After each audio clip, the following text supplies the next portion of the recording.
Apa ya?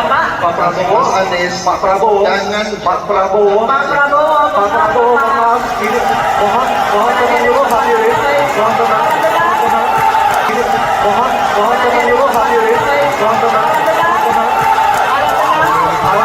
akan lanjutkan. harap tenang hadirin. Silakan, Bapak. Baik. Ini adalah salah satu ancaman non-tradisional yang makin hari makin nyata dirasakan di Indonesia.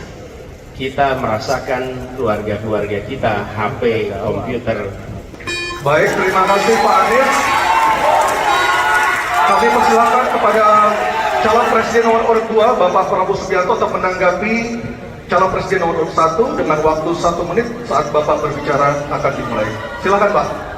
Ya, sekali lagi ya saya berpandangan Pak Anies juga terlalu teoritis. Semuanya bagus, indah, tetapi yang nyata tentang masalah AI, cyber, teknologi tinggi dan sebagainya adalah sumber daya manusianya, awaknya. Saya begitu jadi menteri, saya membentuk 4 fakultas baru di bidang sains, teknologi, engineering, dan mathematics. Kita menyiapkan putra-putri kita terbaik untuk menguasai teknologi, untuk menguasai sains, untuk menguasai artificial intelligence, untuk menguasai cyber. Bukan barang yang kita beli, kita harus kuasai know-how-nya, kita harus kuasai sistem yang harus kita pegang. Dan menurut saya itu adalah inti daripada masalah. Tidak hanya bicara-bicara yang baik-baik saja. Waktu sudah habis Pak. Baik, hadirin kami harap tenang. Hadirin kami harap tenang. Silakan Bapak Ganjar Pranowo untuk menanggapi jawaban calon presiden nomor urut 1. Waktu Anda 1 menit dimulai ketika berbicara. Yang pertama, kita mesti menguatkan BSSN dan kita penting untuk membuat security system yang baik. Bahkan selain membangun SDM dan infrastruktur yang baik, maka kecepatan internetnya dan coveragenya harus tinggi. Maka kalau kita kemudian membuat satu sistem infrastruktur yang bagus, jangan dikorupsi. Ini yang kemudian jadi persoalan, maka tidak pernah selesai.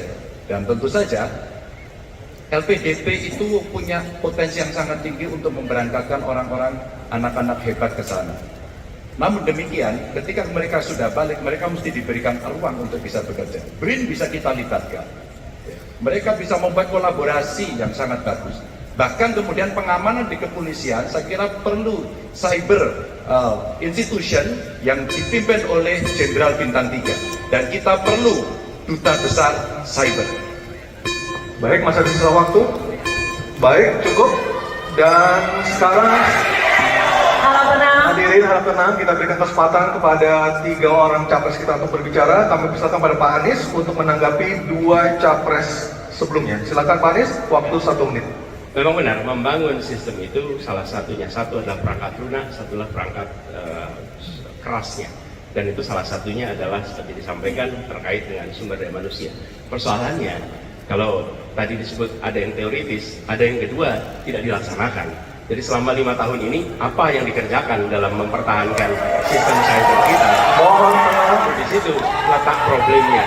Jadi ketika anggaran yang begitu besar dialokasikan justru bukan untuk mempertahankan yang hari ini menjadi serangan paling modern yang terjadi. Ini adalah ancaman yang paling nyata dan dirasakan di seluruh keluarga, bukan hanya di sektor pemerintahan.